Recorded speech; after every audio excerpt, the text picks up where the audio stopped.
Well, fishers, we've got a reasonable fishing report for you this week.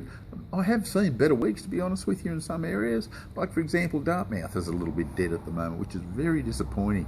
I thought it would be really firing up by now, but it's been mediocre. They're still trolling for the trout up there and finding schools of water daphne, water flea and trolling through them. That's about the only way they're picking up any consistent catches.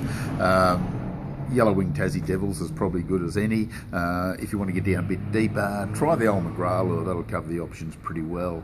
The streams is pretty ordinary down in Victoria still. I haven't seen any real big reports from there. Hume Weir, we're still getting some really good reports of big yellow belly out of the Hume Weir. It seemed to have slowed down a little bit through the week. Most of these fish are being caught just trolling. They're not seen to be getting on bait or anything of that nature, but trolling seems to be doing the job quite nicely, but it's not consistent like it was about 2 weeks ago. Getting a few big redfin. There was a really big trout come out of it the other day, so it's still the occasional trout. Reasonable reports from below the Hume Weir in the river, but directly below the weir, getting some nice big trout late in the afternoon and just after dark seems to be most of the good catches are being caught there. No reports from Mulwala, so it's either dead or just no one fishing it, one or the other. Murrumbidgee River and Old Man Creek, yeah, pretty good reports from here.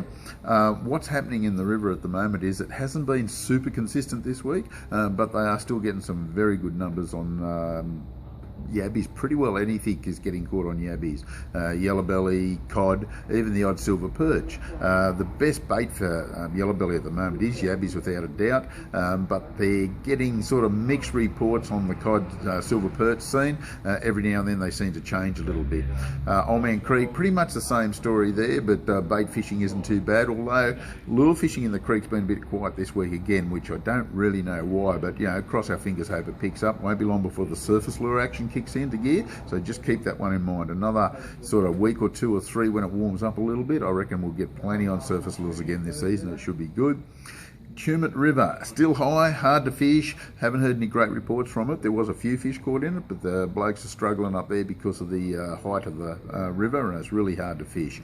Blowering Dam, lots of fish getting caught off the bank with bait still. Big yabbies seem to be the go up there. Lots of big fish being seen cruising the shallows. The lure fishermen are struggling a bit. They're not doing as good as what we'd hoped, but give it another couple of weeks or a week or so till the water temperature picks up. I think you'll get some really good results out of there.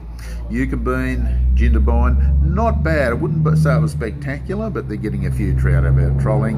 Fishing off the bank with bait's quite okay. Tantangara was a bit of a wipeout over the weekend, although I did get one good report. Fishing off the bank over night time with bait was quite good. Trolling was really mediocre up there. So as you can see, we've got a bit of activity around us here, but I've got great reports still from Burrendong and quite a few good reports from Windermere. So they're kicked in. Obviously the water temperatures are a little bit better than what it is here. So let's hope that it continues to go that way. That's the Compleat Anglers Fishing Report for this week. We'll catch you next week.